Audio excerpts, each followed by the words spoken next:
Hey everybody, welcome back, welcome back. My buddy got this wild handmade knife in Mexico and asked me to make a sheath for it. I don't know how to really, sheath making is like a whole profession, so I don't know much about that, but I do know how to make a decent functioning sheath, so let's get into it. First thing I did was I made my pattern, which I have the center section, which I'm sure has a name that I don't know. This will be wedged in between the front and the back so that the knife doesn't cut through the stitching. And this is the main pattern, so I'm going to cut this out and then we'll get it traced out. So he asked me for the ability to wear this knife like on his belt, which the knife is gigantic and super overbuilt and heavy. So I don't know how often he's going to do it, but I can put a belt loop on there. So I said, sure, why not? And so that's what this section here is for. I'll do a little line section. I just want to make it look nice. I think it was more of a memory of his trip than anything else, which is cool. I'm here for it. I'm just going to use, this is a good use for if there's any parts of the hide that aren't real nice looking. This is a good place to use those parts. And then what I did was I taped across this gap here, and it kind of makes the pattern hold its shape. Otherwise, you gotta be really careful tracing it because it's like an open spaghetti noodle. It's not exactly ideal to try to trace. Instead of making a front pattern, which is just like this part of the back pattern, actually, this is the back of the leather. I'm just going to trace this out.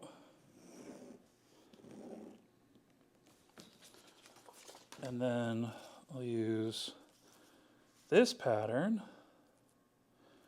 to just give myself a light mark on the inside. Doesn't have to be exact. It's just going to show me like where to glue. And this is like definitely not a Bible chapter on how to make knife sheaths at all. There are people whose entire careers are based around that specific skill. But this is, this works for, you can use this in bag making to do shapes and that kind of thing. So it's kind of interesting to just see it done, I guess, if you've never seen it before. I'm just doing a light rough up of this leather because it is a nice finished back. And once that's done, oh my God, this glue is stuck. There we go. Once that's done, I'm going to take my excess pattern piece here and glue it up. But don't get it inside of the line, because, well, I mean, you can. It doesn't make any difference once it's dry, but keep it nice and tidy by not doing that if you can. Now we're going to slowly glue this guy in, following the outer line. I like these projects because it's not something I usually make, so it feels much more like a fun craft than work. I mean, leather work in general feels like that to me all the time, but these are particularly fun. I'm going to leave this because I'll cut that with a straight edge afterwards. And I'm not looking to get this totally perfect. I just want to get the shape out because I'll use the sander to do the main shaping because this leather is so thick.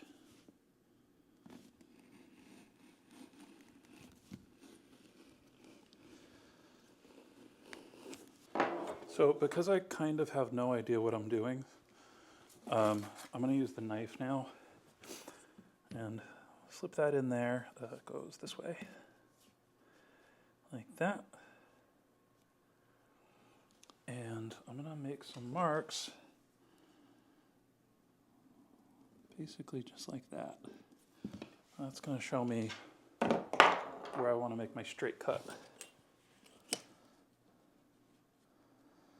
And then we'll install some hardware. Because the thing about these is I always get confused on where the hardware goes. Here's my piece, all trimmed up, and that's kind of where I want it to go. Now this is a huge freaking knife. It's like a 9-inch blade almost. And if we flip this over, that'll be the front. We're going to install hardware next on the front, but you can see, I can do this without slicing my finger.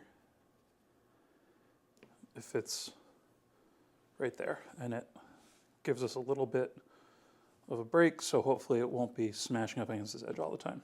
Just a hole here where I want the snap. This is on the front, and this doesn't need to be super specific.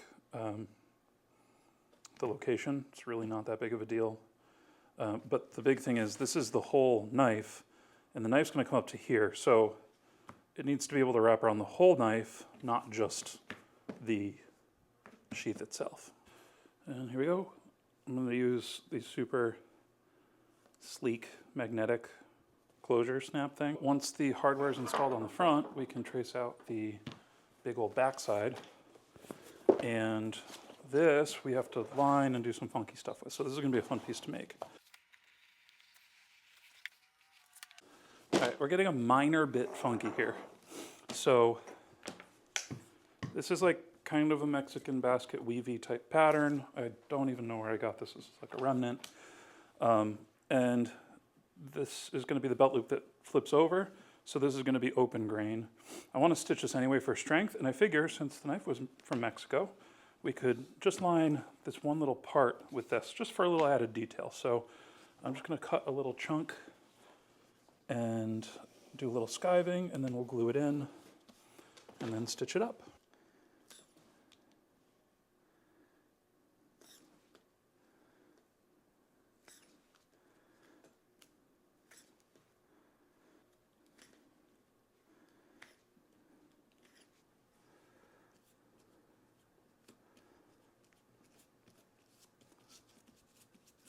Okay, we're going to add something as we go along here.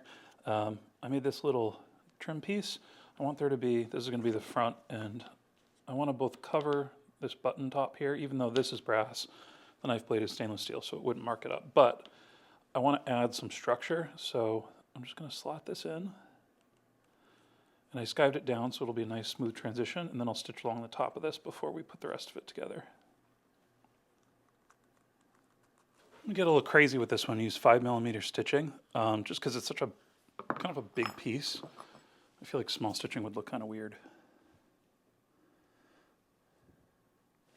And I'm going to use some pretty thick ritz of thread. Just, again, to go with the look of the knife. So I'm going to glue the liner on here. And then we're going to trim it.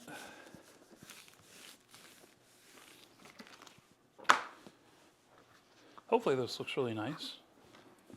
I'm not really sure, but you know, let me know if you guys like these kinds of projects. I love them because a lot of it is so, you know, a lot of what we do is so structured with patterns and cutting dies and jigs and that kind of thing, that when you use, I don't know, when I use really thick leather like this, it's almost more like woodworking than it is leatherwork.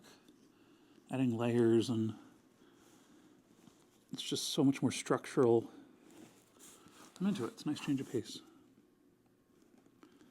So my plan is, there we go. Then this is going to wrap around here and rivet on the back. And then the front will go, oh yeah, that looks cool. I'm into it.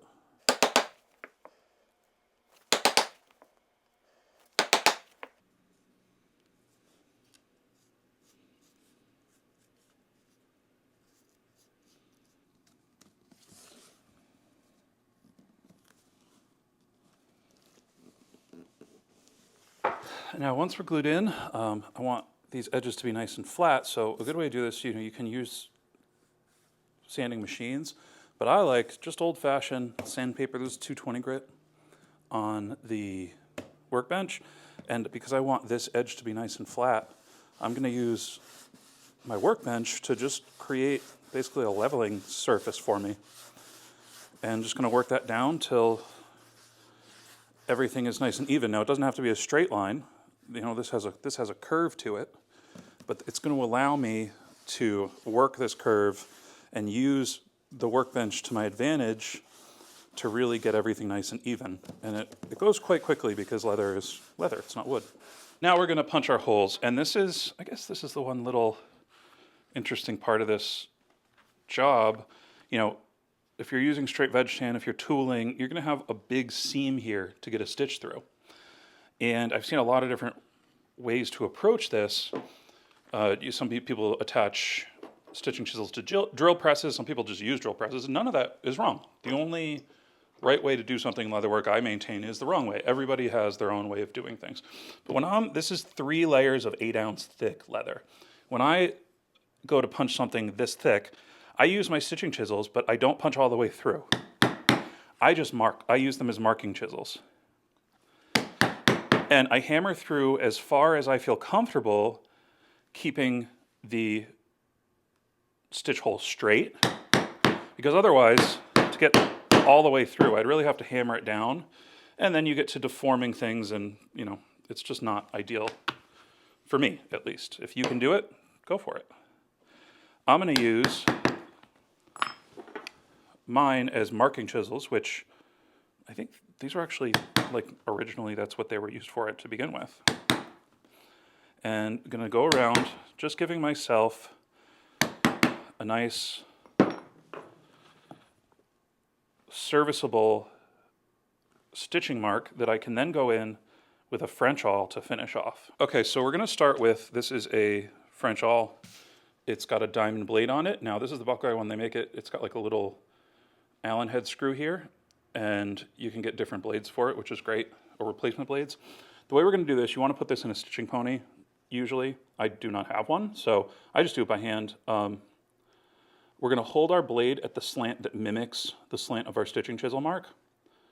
Simply go through, and then I have scribed our stitch line on the back, and I'm going to make sure that I'm coming up through our stitch line so that our stitches are even front to back. Now this is, I have the camera in between my arms, so this is probably not looking very smooth, but that's okay, you get the idea. Don't do this with a camera in between your arms and you'll have a good time. Now the other option, we can go to the cutting board here. These are very sharp and slim, so you can do it on a cutting board.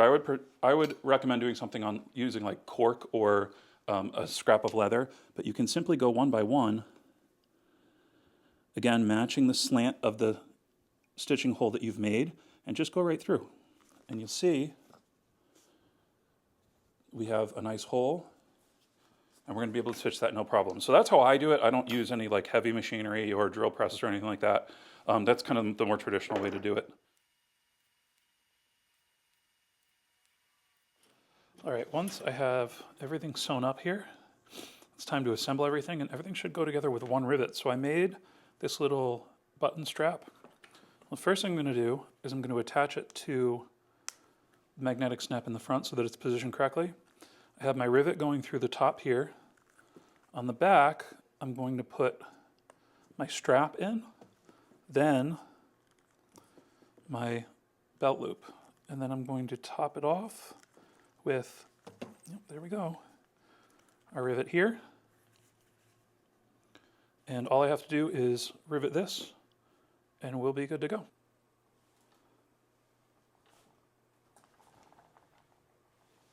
And here we are.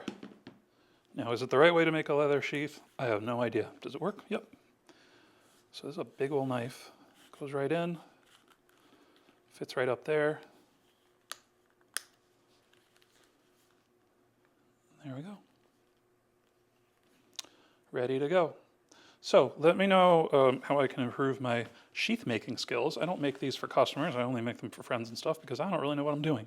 And I'm sure you'll let me know in the comments. I hope you enjoyed this one, and thank you so much for watching. See you in the next one.